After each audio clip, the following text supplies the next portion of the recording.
Hey, what's up guys, Totally Dubbed here, and today I'm going to give you a quick overview of the Just Audio µHA-120. I was very fortunate enough in winning this in a raffle prize at an audio meet on the 15th of September at Cambridge. I was very lucky in picking it up because it was in a small little box and I never expected it, but when I opened it up I was really pleased to see a little amplifier that looked like it would work, and it looked pretty portable, and so I picked it up, and I'm very glad that I got it because it is absolutely a brilliant amp so far. My first impressions are very good indeed. So what I'm going to show you over here today is, first of all, what it comes with. It's very simple. It's got a USB cable for charging and also to power it, which I'll get to that in just a second. It comes with tools to open up and change the jumper settings, which are basically the gain settings on the amplifier itself, which I'm going to show you as well. And there's these little pads which are basically used for giving you grip on a table, and I put them on because I use this actually mainly on a desk rather than carrying it around. For a quick overview of it, at the back it's pretty simple. You've got a USB power with the LED which illuminates yellow when charging and green when it's full. Over here you've got your APSS on USB and battery. USB means that it needs USB to be powered on, therefore it won't power on like so. And you've got the charge on normal charge and fast charge, depending on the charge that you want.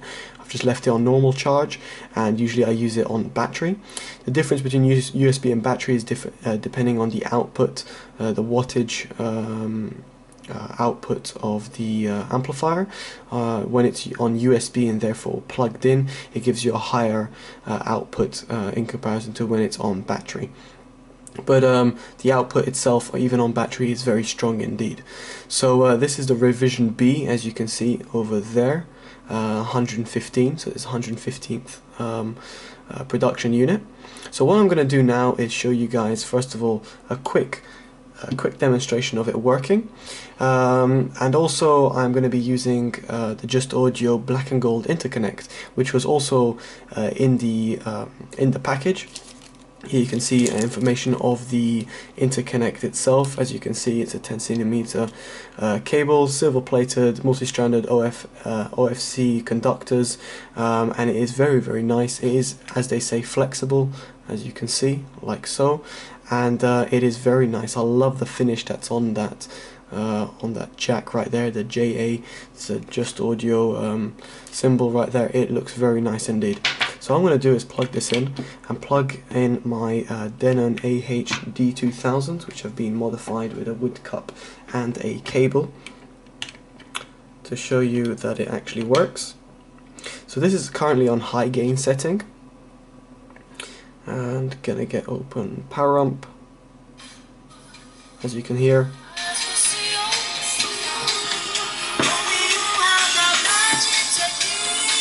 So as you can see, it is working pretty well there. This amplifier does go really loud, louder than I would ever need it to go, even for my headphones, so it does drive them pretty well, which is nice. Leave the logo there so you guys can see with the interconnect.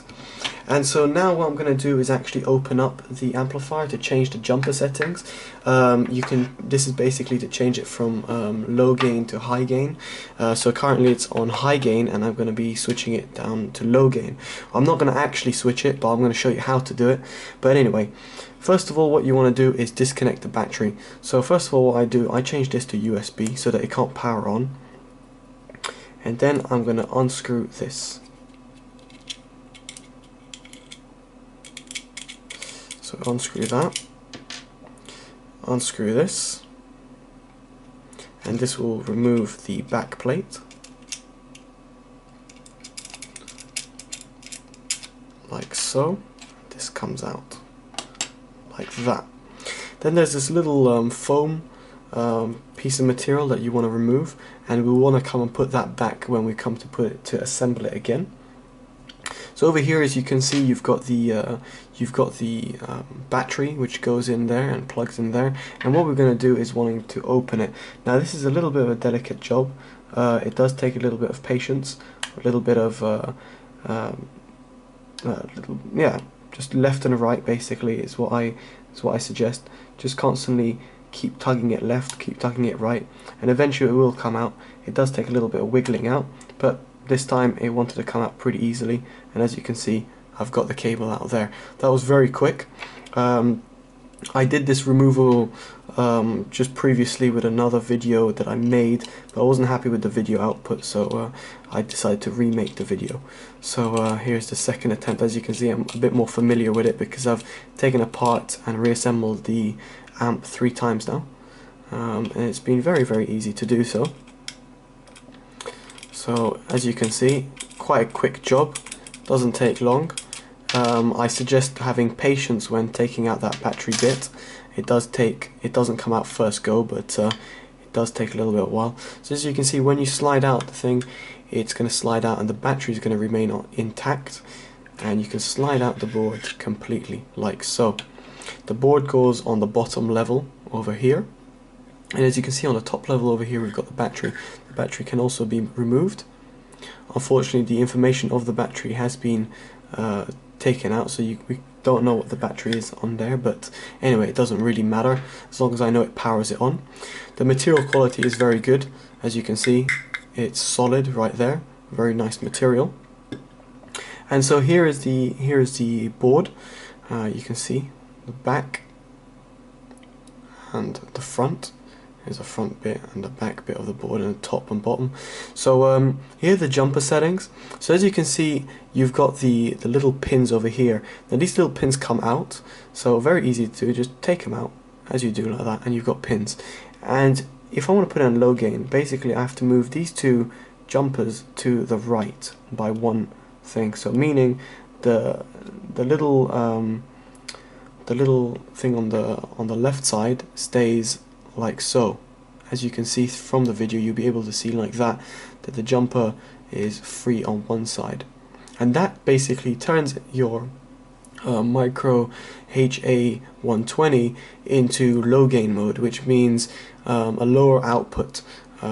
So it depends on you on what you want, but personally I want a high gain, so I'm going to keep it on high gain. One thing to bear in mind and one thing to note is when you're doing this is that if you see the jumpers, you can see there's a little metal bit on the bottom, and at the bottom you've got you have to leave it at the bottom. So the jumpers, the little metal bit has to always end up at the bottom. So you want to put it back like so. And basically it means that you've got the little prongs coming out on top, like so. So you've got little prongs coming up on top, and you've got that metal bit which is going like that. You don't want to put it the other way around. So as you can see, hopefully my pictures on my website might make a bit more sense, so it will allow you to understand what I'm fully talking about. There we go.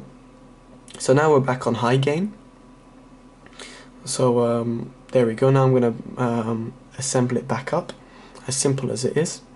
So we'll put it back, we'll put it on the lowest slider, slide it into place. Now as you can see over here it gets stuck, and you would notice that over here it's not actually coming out. That's because it's not fully gone in. You have to just wiggle it a little bit left and right, and you can see it clicked into place, and now you can see that these things are poking out, which is normal. You can now go ahead and put in the front screws. Obviously, if you want to play around with the low gain and then try and see the difference between the high gain, I would suggest not screwing this in right away, plugging in the battery right now, and then just putting some headphones through it just to see what the difference is. Personally, I found low gain was a little bit lower. I can't give you the specifics into how many decibels lower it was, but it was a little bit lower, and I could notice it.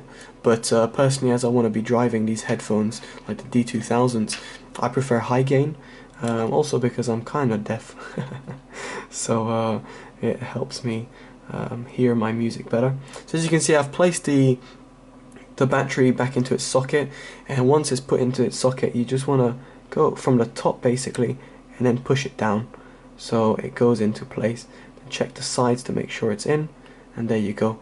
There you know it's in perfectly, and it's fully intact. there we go. As you can see, like that. Very simple to put it in. Taking it out is a little bit tricky, especially on the first time. It was a little bit tricky doing that. Next we want to line this up. It's kind of like a cut, which is like a triangle. You want the triangular bit to be on top, so that the pointy bit on top and the fatter bit at the bottom, like so. And once you've got that in place, what you're going to do is leave it there and put this piece back on.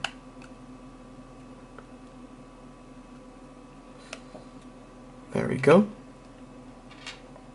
Once that's done, put in the screws.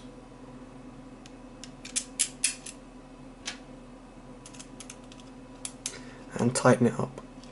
I would also suggest, like on the website, it suggests that you don't tighten up too strong. So just get to that point that it gets tight but not too tight. I wouldn't do this because, or else you might go even tighter. It's simply because you don't really want it to be extremely tight. It's not like it really matters that much anyway. You just want that plate to be held in place, and if it's held in place, it's all you need to do. As you can see, it's in place and it's not going to go anywhere. So there you go. So now I'm going to power it back on, put it into battery mode and turn it back on. As you can see, it's back functioning as it is. Just to show you that it works, I'll put my headphones in, put my Just Audio black and gold interconnect, put it into my Samsung Galaxy S3 and play some music.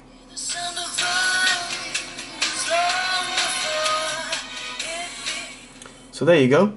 As you can see, everything works. And I hope this guide would have helped you, and it gave you a little quick overview of the µHA. I say micro because of that U symbol is equivalent to micro, so µHA-120. So I hope you enjoyed this, guys, and this disassembly and assembly guide of this amp. It's a very nice amp so far. My impressions are very, very good. I really like it, and it can be picked up for about £220 in the UK, and is a UK assembled product as well, which is all great for British pride, I guess. But it is a very, very nice amp, and I'm very much digging it. I'm gonna have to give it a full review at a later date after I do some more testing with various headphones and different earphones as well, such as my Audio Phonak PFE232s. But once that's done, make sure to check out the written review on my website at TotallydubbedHD.net.